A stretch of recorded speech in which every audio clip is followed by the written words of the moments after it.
प्रत्यक्षं कृष्ण एव हि स्वीकृतोऽसि मया नाथ मुक्त्यर्थं भवसागरे मनोरथो मदीयोऽयं सफलः सर्वथा त्वया निर्विघ्नैव कर्तव्यो दासोऽहं तव केशव। पुराण पुरुषोत्तमाय नमः। सर्वोपचारार्थे गन्धाक्षरपाणि समर्पयामि। नमस्करोमि व्यासपूजन वसुदेवसुतं देवं कंसचारुण्यमर्दन देवकी परमानन्द कृष्णं वन्दे जगद्गुरुं गोविन्दाय नमो नमः। कृष्णाय वासुदेवाय देवकी नन्दनाय च नन्दगोपकुमाराय गोविन्दाय नमो नमः। आरार्तिक्यो जले ज्वाला थल ज्वाला ज्वाला पर्वतमस्तके त्रैलोकी प्रजननं मे अस्तु दशविरागं सर्वनाडगं सुस्थये आत्मसने प्रजासने पशुसने लोकसन्नभयसने अग्निः प्रजां बहुलां मे करोमन्नं वयोरेतो धर्मासुदाता। श्री भागवत भगवान की है आरती, पापियों को पाप से है तारती। श्री भागवत भगवान की है आरती, पापियों को पाप से है तारती। भागवत भगवान की है आरती, पापियों को पाप से है तारती। ये अमर ग्रंथ ये मुक्ति पंथ ये पंचम वेद निराला, नव ज्योति जलाने वाला, नव ज्योति जगाने वाला, ज्योति जगाने वाला। हरि नाम यही हरि धाम यही, हरि नाम है हरि धाम यही, हरि नाम यही हरि धाम यही, हरि नाम है हरि धाम यही। जगमंगल की आरती, जय हो प्रियों को पाप से है तारती। श्री भागवत भगवान की है आरती, पापियों को पाप से है तारती। शांति गीत पावन पुण्य का वो मिटाने वाला, हरि दर्द दिखाने वाला, हरि दर्श कराने वाला, हरि दर्श कराने वाला। सुख करनी है दुख हरनी, कर्पूर गौरव करुणावतारम सदा विराम, सदा वसंत विचारम ओम भवानी सहितं नमामि। त्वमेव माता त्वमेव त्वमेव धर्मा मम देव देवा।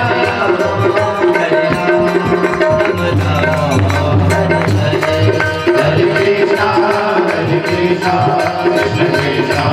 हरे हरे, हरे राम सौभाग्य मिलता है। और इसके लिए मैं माननीय शास्त्री जी और आचार्य जी को बहुत बहुत बधाई शुभकामना देता हूँ। और बहुत बहुत बधाई शुभकामना। और मैं आशा करता हूँ कि यह कार्यक्रम भविष्य में भी आपके सहयोग से, आपके आशीर्वाद से यह चलता रहेगा। इसी के साथ बहुत बहुत बधाई, शुभकामना। बंधुओं, मैं बता देना चाहता हूँ कि जो यह कथा है वह मनोरंजन का साधन नहीं है। इस कथा को सुनने के बाद अपने जीवन परिचर्चा में, व्यवहार में आदमी को परिवर्तन लाना चाहिए, या सीखना चाहिए, या देखना चाहिए कि इसमें के जो पात्र हैं, जो नायक हैं, एक दूसरे के प्रति कैसा व्यवहार किए हैं। इसे हम लोग सीख कर अच्छे समाज का निर्माण कर सकते हैं। इन्हीं के साथ मैं अपनी वाणी को विराम देता हूँ। जय श्री राम, जय श्री राधे, जय श्री हनुमान जी।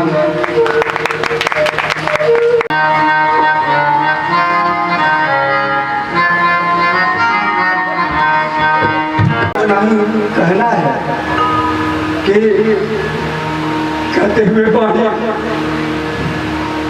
रूठ नहीं, हमारे संघर्ष से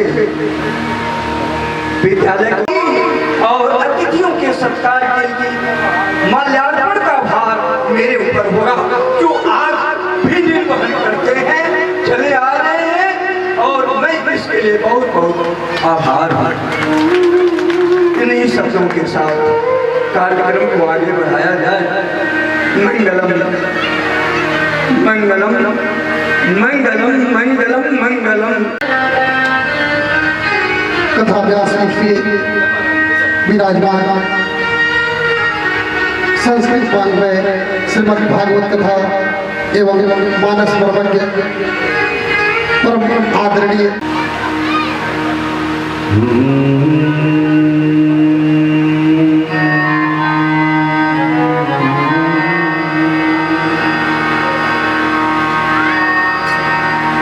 श्री गणेशाय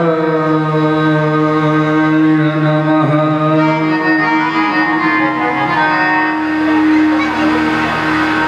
ओम नमः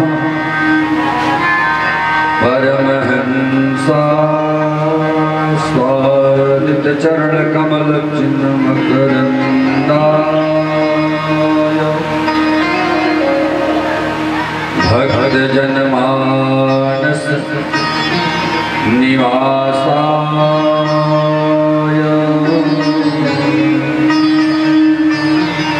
श्री रामचंद्राय नमः। ध्येयं सदा परिभव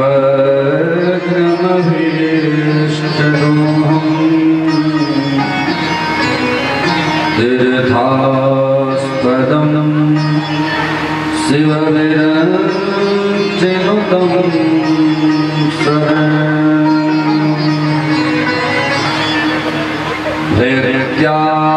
धैर्यातेहं प्रणतपालभवाब्धिपोतम् वन्दे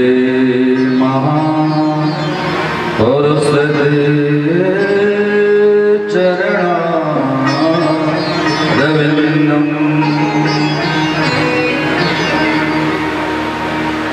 गुरुर्ब्रह्मा गुरुर्विष्णु गुरुर्देवो महेश्वरः गुरुर् साक्षात् परब्रह्म तस्मै श्री गुरवे नमः। मनोजवं मारुततुल्यवेगं जितेन्द्रियं बुद्धिमतां वरिष्ठं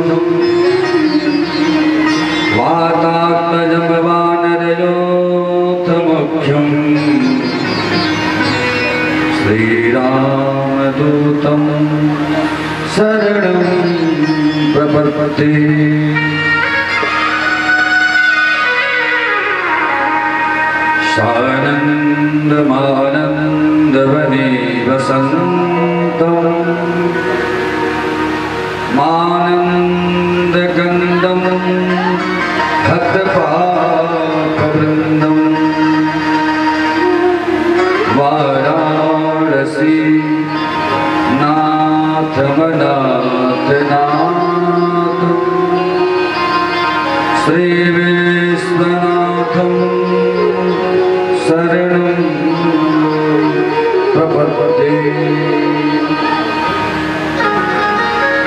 जय जय श्री राधा रमण, जय जय नवल किशोर, जय गोपी चित्तचोर प्रभु, जय जय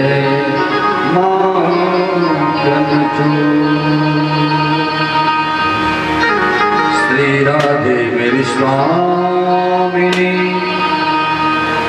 मैं राधे तिरुदास, जन्म जन्म मुहि दीजियो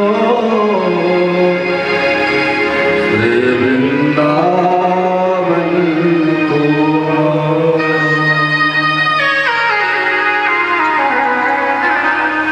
बोल भगवत वत्सल भगवान की जय, श्री भागवत भगवान की जय, श्री हनुमान जी महाराज की, बाबा विश्वनाथ की जय, बोल सद्गुरुदेव भगवान की जय, बोल व्यास जी महाराज की जय, माता पिता आचार्य चरण की जय जय श्री राधे।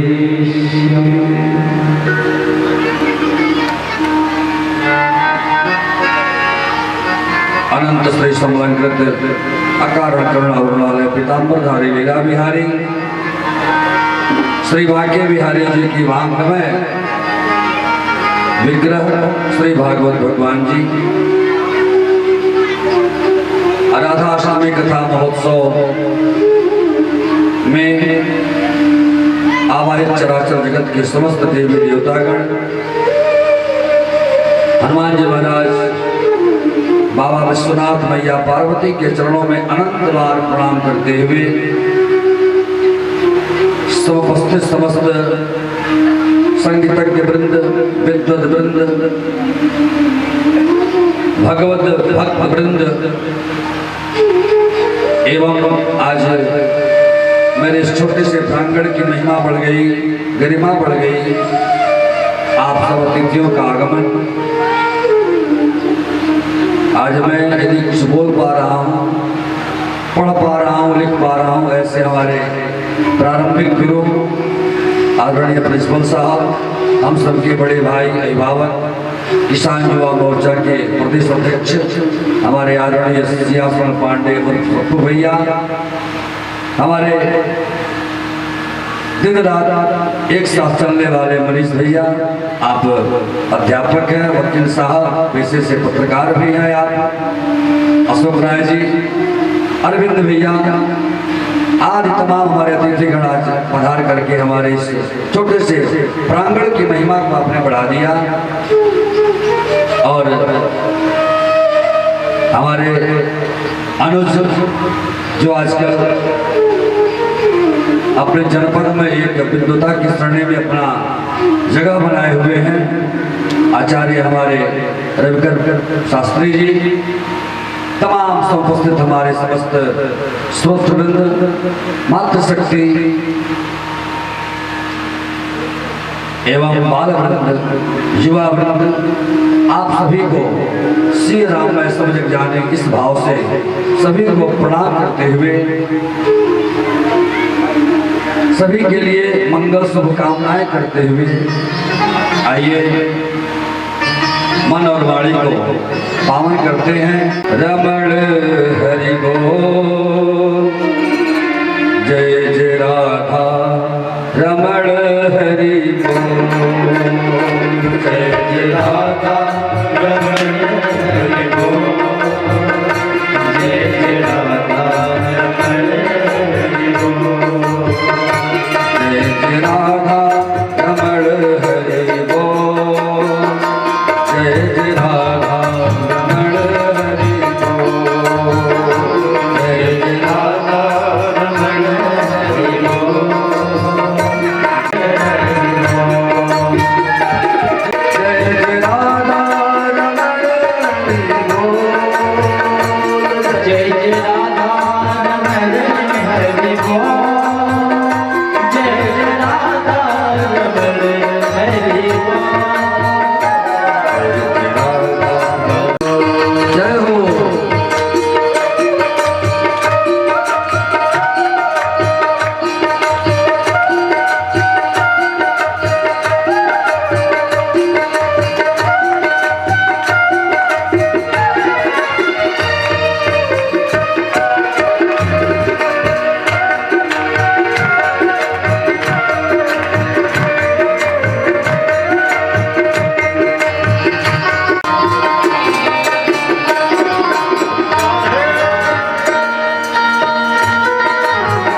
आँखिन का नखरे सर जादू तो ना सो सर जादू तो ना सो नखरे सर जादू तो ना सो नखरे सर जादू तो ना सो जो रस से भरे हैं कपोर सूरत से भरे कपोर जय जय राधा रमण जय जय राधा रमण हरि बोल जय जय राधा रमण हरि बोल जय जय राधा रमण हरि बोल जय जय राधा रमण हरि बोल जय जय राधा रमण हरि बोल जय जय राधा रमण हरि बोल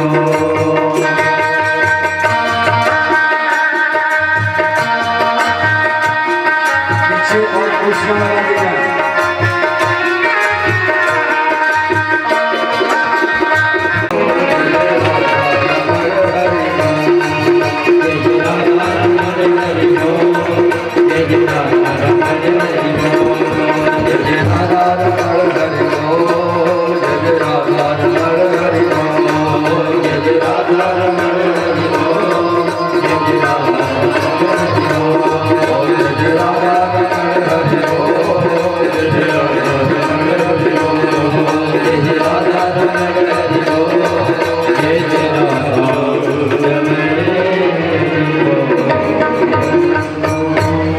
बोलने भगत बस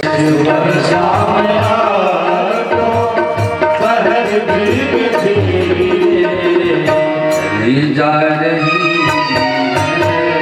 उमर धीरे धीरे चली जा रही उमर धीरे धीरे श्री राधे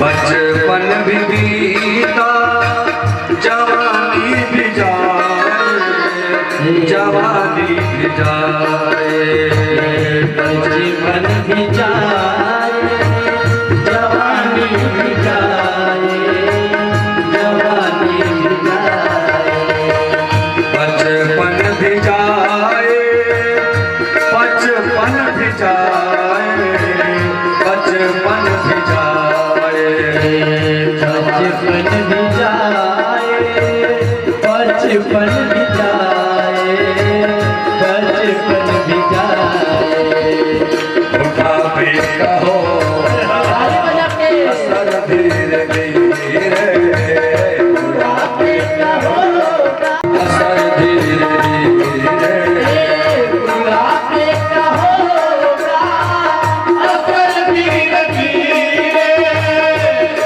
जा रही है उमर धीरे धीरे चली जा रही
दम न रहेगा।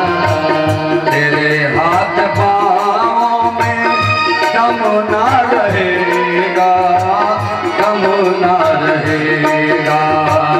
तेरे हाथ पाँव दम न रहेगा। झुकी जा रही है, झुकी जा रही है कमर धीरे धीरे। रही है उम्र धीरे धीरे। चली जा रही है उम्र धीरे धीरे। बुढ़ापे का होता असर धीरे धीरे। बुढ़ापे का होता असर धीरे धीरे। बोले भगवत भगवान की। प्रचेतागणों ने दक्ष जैसे प्रतापी पुत्र को जन्म दिया और प्रचेतागण भी संन्यास धर्म को धारण किए, संन्यास परंपरा का निर्वहन किया। प्राचीन वाली संन्यास धर्म धारण किए हैं, उनके पुत्र प्रचेतागण भी दक्ष जैसे प्रतापी पुत्र को जन्म दिया है और स्वयं प्रचेतागण भी संन्यास धर्म को धारण करने चल पड़े हैं। रास्ते में नारद जी से मुलाकात होती है। नारद जी बताते हैं, नारद जी से प्रचेतागणों ने पूछा कि महाराज कोई ऐसा साधन बताइए, कोई ऐसा साधन बताइए जिससे भगवान जल्दी संतुष्ट हो जाते हैं, भगवान जल्दी प्रसन्न हो जाते हो, कोई ऐसा उपाय बताइए। नारद जी ने भगवान को प्रसन्न करने के लिए 3 सूत्र बताए हैं।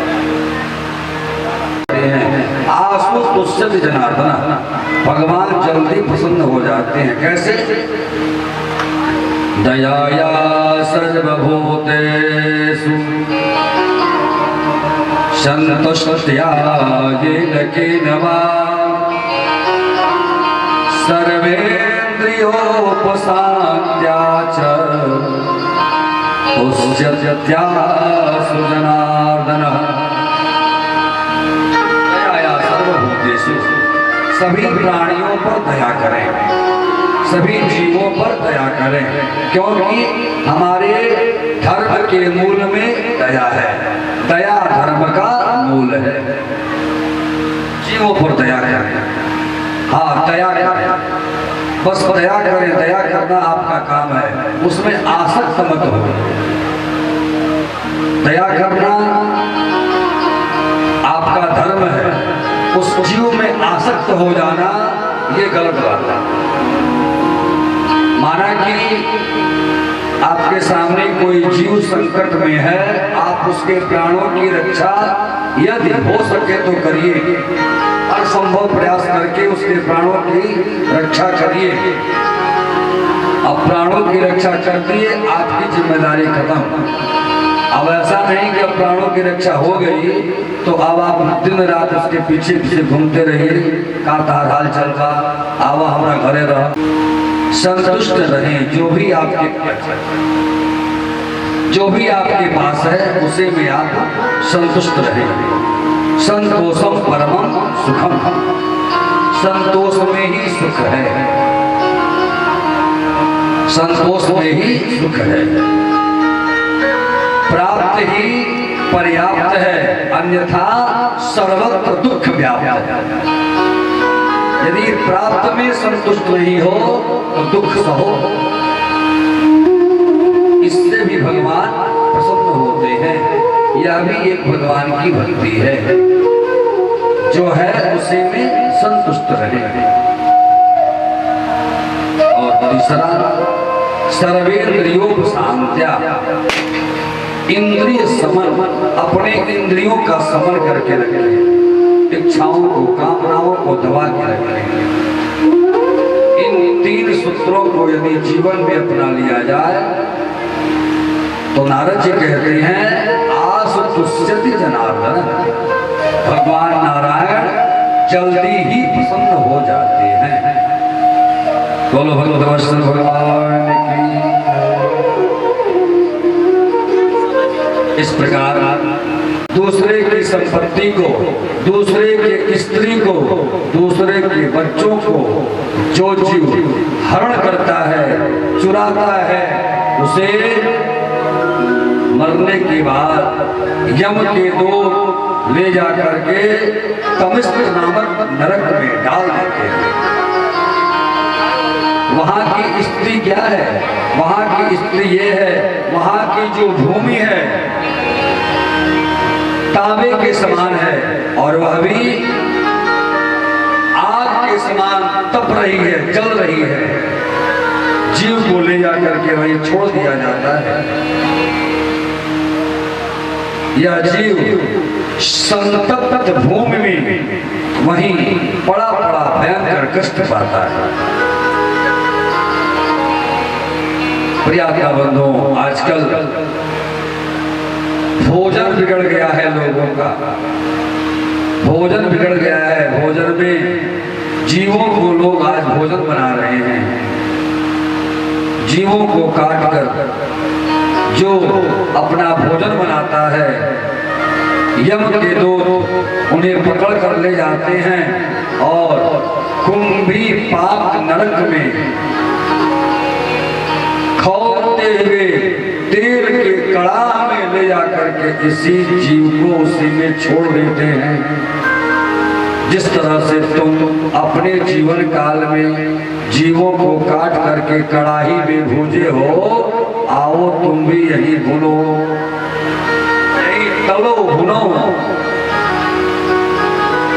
भैया मांसाहार करने वाले लोग सुन लेना,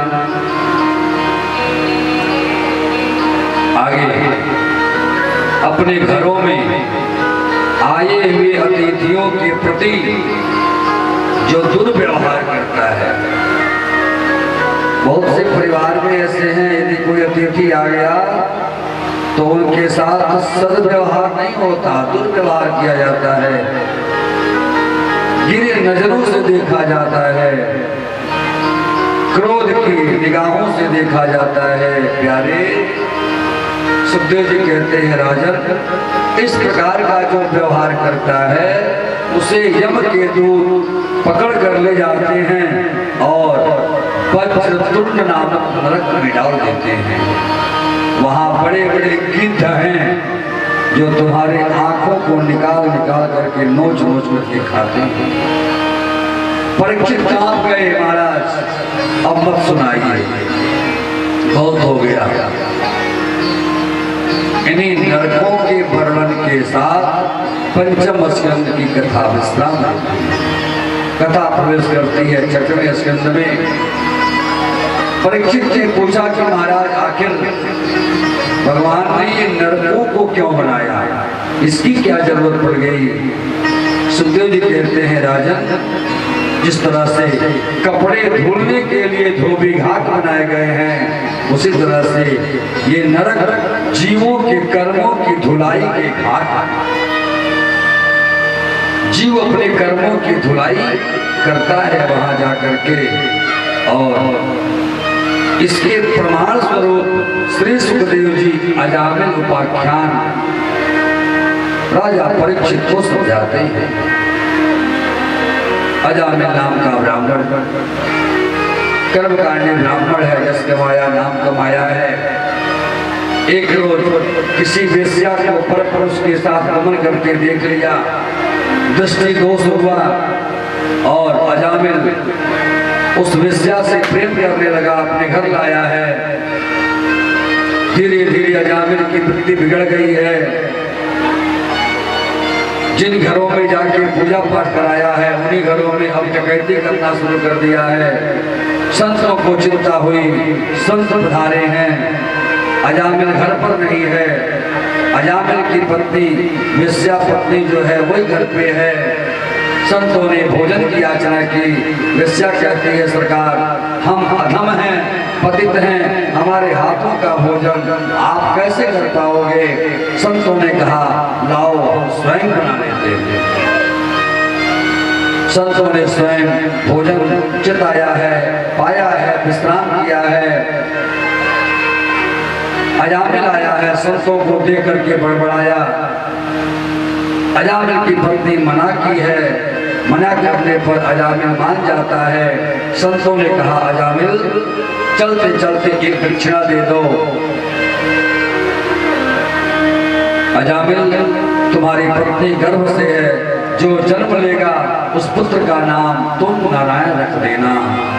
अजामिल के घर पुत्र जन्म लिया है और अजामिल ने अपने घर बेटे का नाम नारायण रखा है। नारायण नाम मन लग जाता है, इतना मन लग जाता है कि अपने बेटे नारायण का नाम 24 घंटे में 72 बार लेता है। प्रियात्मा बंधुओं, एक समय की बात है, जाने अनजाने में चाहे जैसे भी हो भगवान के नाम को जपो। आज अजामिल मृत सज्जा पर पड़ा हुआ है, कफवात पित्त घेर चुके हैं, जाने की अवस्था में है। अजामिल को ले जाने के लिए विष्णु दूत आए और यम के दूत भी आए। विष्णु दूत और यम दूतों में वाक युद्ध होता है। विष्णु दूत कह रहे हैं ये नारायण का नाम लिया है, ये वैकुंठ जाएगा। यमदूत कहते हैं ये नरक में जाएगा, यमराज के यहाँ जाएगा। दोनों दूतों में वाक युद्ध होता है।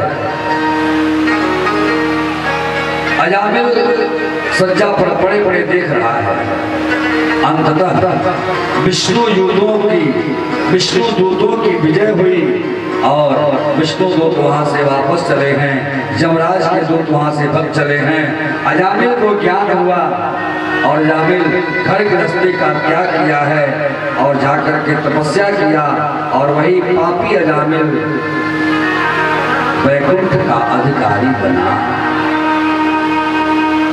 यमदूतों ने जाकर के पूछा है यमराज सिंह महाराज, हम लोग जाए यदि मृत्यु लोक में तो किसे पकड़ के लाए, पहले ये बता दीजिए। यमराज कहते हैं जिह्वा नवति भगवत गुणनामधेयम चेतश्चन स्मरति चरणारविंदम कृष्णाय नो नमति यच्छ्रये कदापि तानानयत्वमसतो कृतवेष्टकृत्या। जिसकी जीवा एक बार भी भगवान का नाम न ली हो, जीवा नवति भगवत गुणनामधेयम, जिसकी जीवा एक बार भी भगवान के नाम न ली हो, चरणारविंदम, जिसका चित्त गोविंद के चरणों में न चिपका हो, जिसका सिर एक बार भी गोविंद के शरण में झुका न हो, जाओ उन्हें पकड़ के लाओ। महाराज इस तरह से अजामिल ने अपने बेटे नारायण का नाम लिया तो उसकी सदगति हो गई। अजामिल को पता नहीं है कि ये नारायण नाम किसका है, वो समझा ये तो मेरे बेटे का नाम है। प्रियात्मा बंधुओं, भगवान के नाम को जिन संबंधों से जोड़ करके यदि आप जपोगे, भगवान उसी रूप में आपको दर्शन देते हैं। अजामिल यधम में क्या बुरा,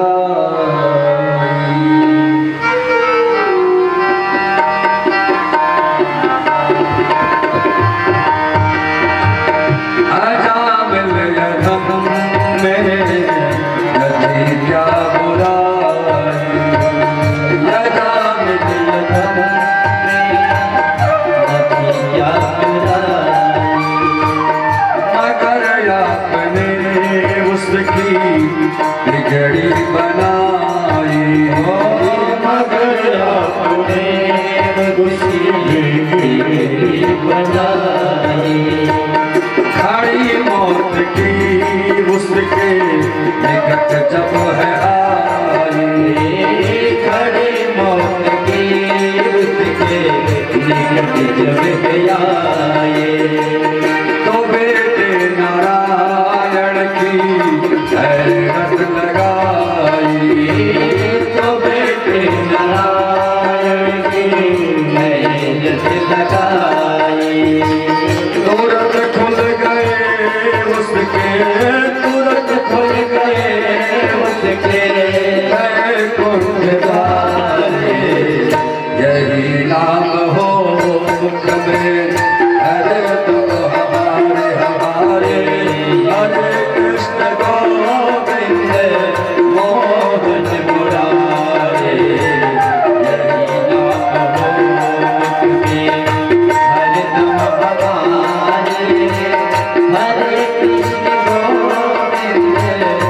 हो मुख में, हरे तुम हमारे, हरे कृष्ण गोविंद मोहन मुरारे। नमस्कार भगवान की। सज्जनों, षष्ठम स्कंद की कथा और विस्तार से है। प्रिया कहती है मैं पढ़ी लिखी नहीं हूँ, 10 कितने होते हैं मुझे पता नहीं। पति क्या करता है, दीवार पर 10 लकीरें खींच देता है। जैसे जैसे एक दिन बीतता जाए, एक एक लकीरें मिटाती जाओगी, और जिस दिन अंतिम लकीर मिटेगी उसी दिन मैं आ जाऊंगा। अपने प्रियतम के आगमन के इंतजार में प्रिया दीवार पर खींची लकीरों को मिटा मिटा करके अपने प्रियतम का इंतजार करती है। और ठीक 10वें दिन उसका प्रियतम आ जाता है। प्रिया और प्रियतम मिल करके कितने आह्लादित होते हैं। प्रभु मुझे वो प्यार चाहिए, मुझे वो वृत्रासुर ने भगवान का दर्शन दिया। और इंद्र वृत्रासुर को नहीं मार पाए, वृत्रासुर इंद्र को निगल गया। इंद्र वृत्रासुर के पेट में पड़े पड़े धीरे धीरे धीरे धीरे पूरे 12 महीने में वृत्रासुर के पेट को फाड़ करके बाहर निकले। इस प्रकार इंद्र ने वृत्रासुर का अंत किया। बोल भगवान की जय।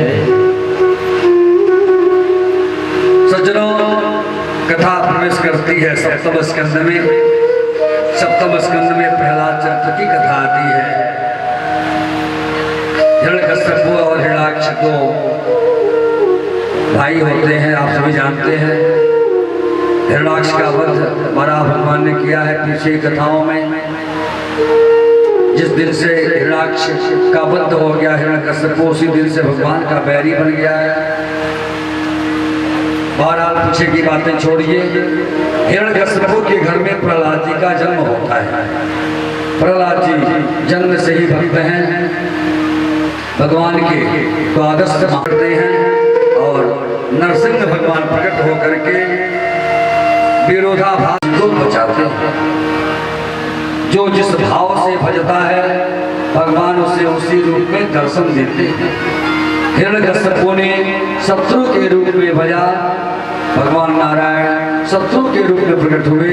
वहीं उसका पुत्र प्रहलाद स्वामी के रूप में भजा तो भगवान रक्षक के रूप में प्रकट हुए।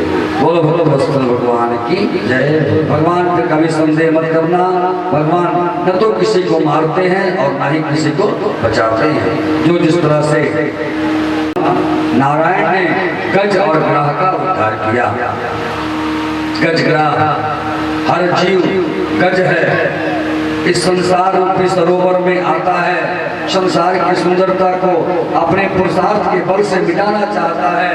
और देखते देखते एक रोज काल रूपी ग्रह आता है और आपको ग्रस लेता है। आपके घर वाले परिवार वाले आपको बचाना चाहते हैं, नहीं बचा पाते। यदि आपकी मति सुधरी और विषम परिस्थिति में भी यदि आपको भगवान नारायण याद आ गए तो भगवान प्रकट हो जाते हैं। ये भगवान का वाक्य है। आप पुकार करके देखिए, एक आवाज लगा करके देखिए, वो तो स्वयं आ जाते हैं। सज्जनों, सरोवर में थी ग्राह गज की लड़ाई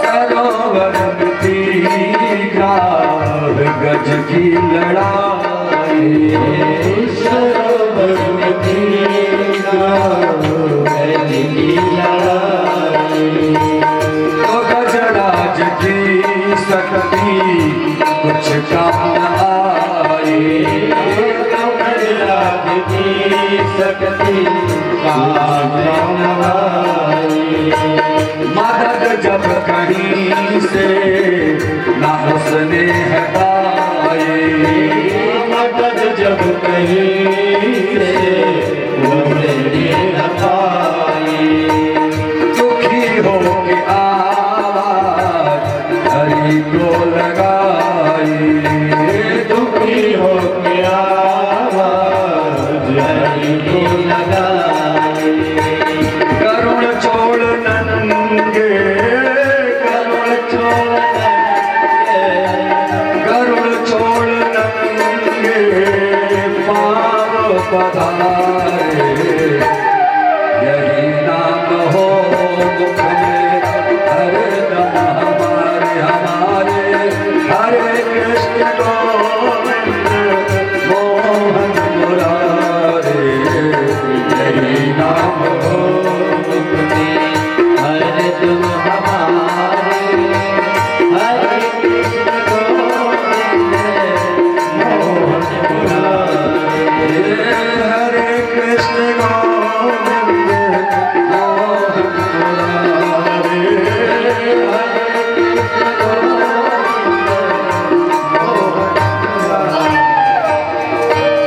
बोले बोले नमस्ते भगवान की जय।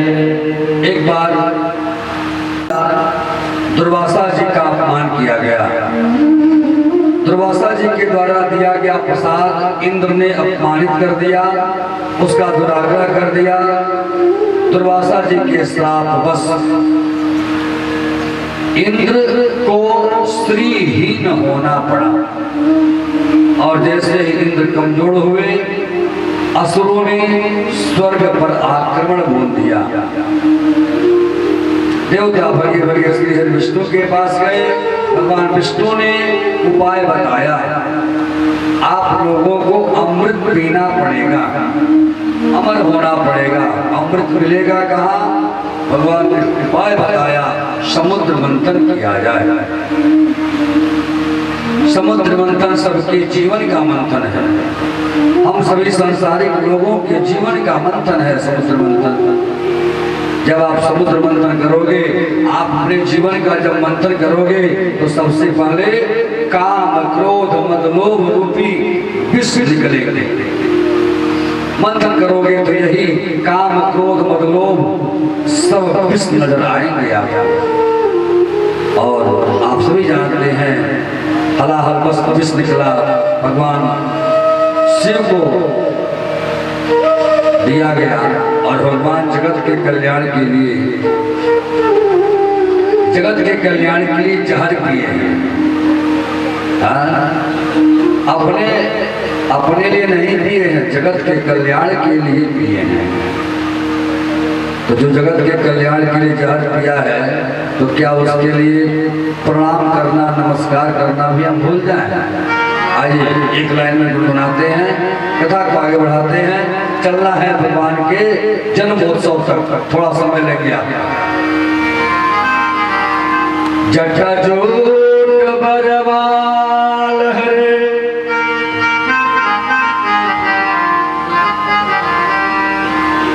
जटाजूट बरवाल हरे गंगा के लहरवा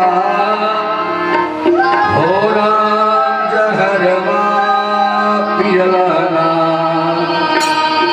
हो राम जहरवा पियलना सोहे चंद्रमाल हो राम जहरवा पियलना सोहे चंद्रमाल हो राम जहरवा पियलना सोहे चंद्रमा लीलरवा और अंधरवा पियलना सोहे चंद्रमा लीलरवा और अंधरवा पियलना चंद्रमा लीलरवा और अंधरवा पियलना सोहे चंद्रमा लीलरवा और अंधरवा पियलना सोहे चंद्रमा लीलरवा और अंधरवा पियलना सोहे चंद्रमा लीलरवा और अंधरवा पियलना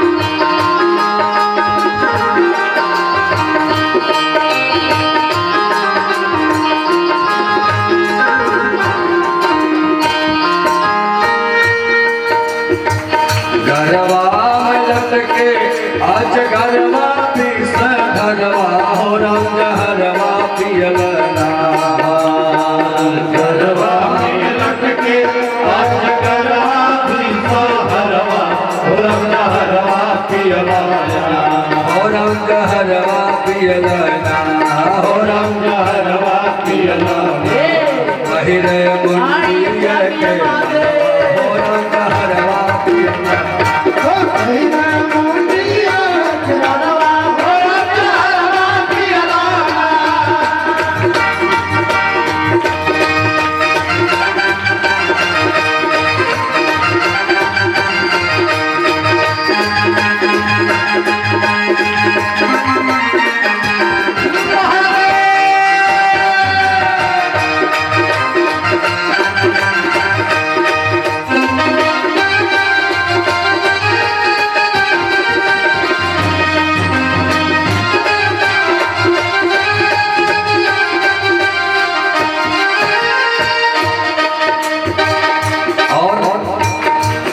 घरवा ना दुअरवा पड़क बाटे ये गो बरवा हो रंग हरवा पियलना घरवा ना दुअरवा पड़क बाटे गो बरवा रंग हरवा पियलना हो रंग हरवा पियलना हो रंग हरवा पियलना असमा गंगा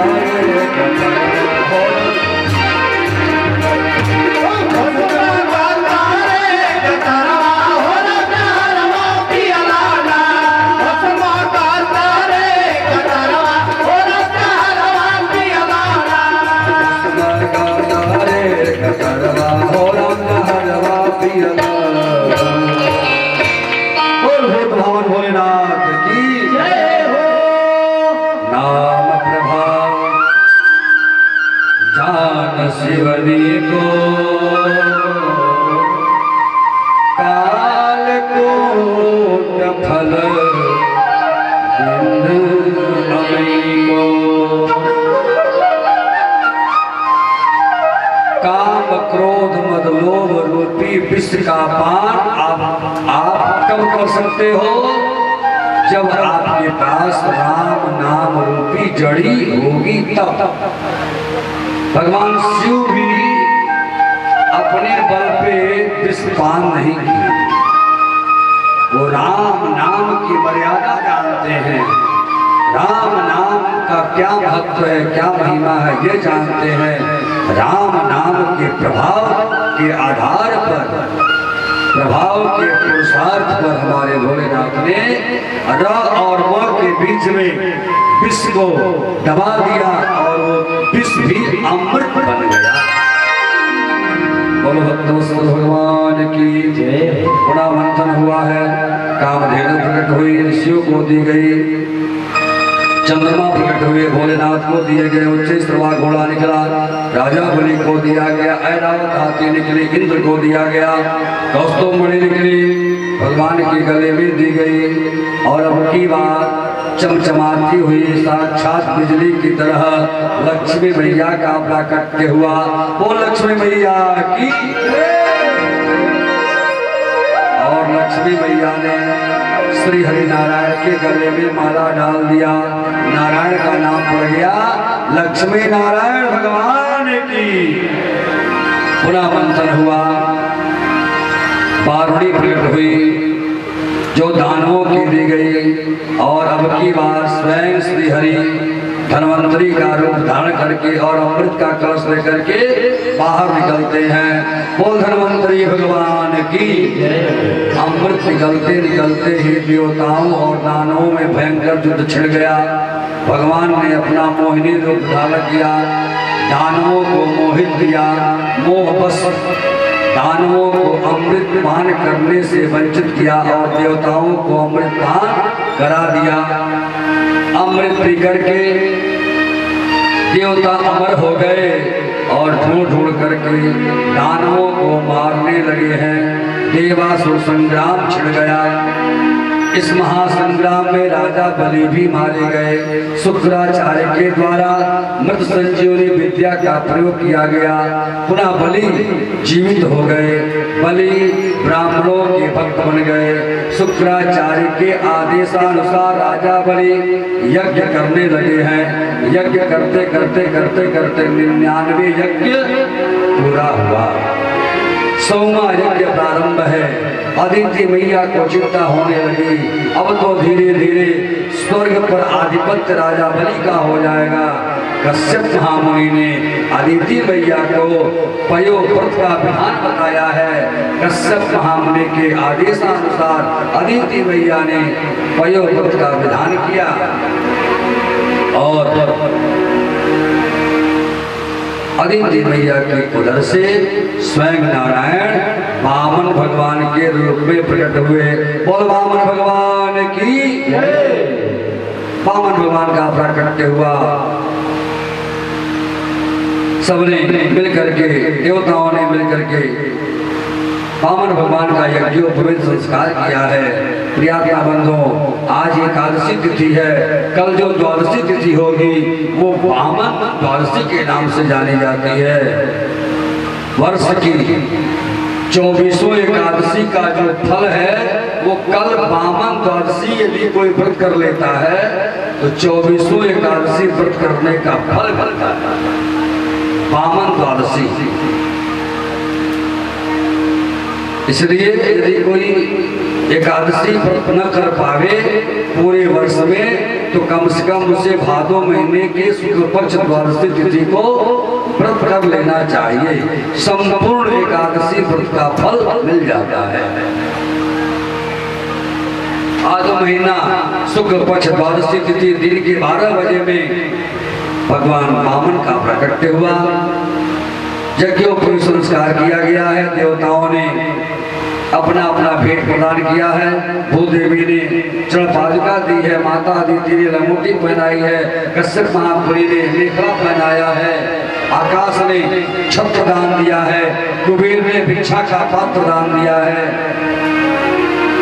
सज्जनों, गुरुदेव बृहस्पति के आदेशानुसार वामन भगवान राजा बलि के यहाँ चल पड़े हैं त्रैलोक्य की संपदा दान में लेने के लिए।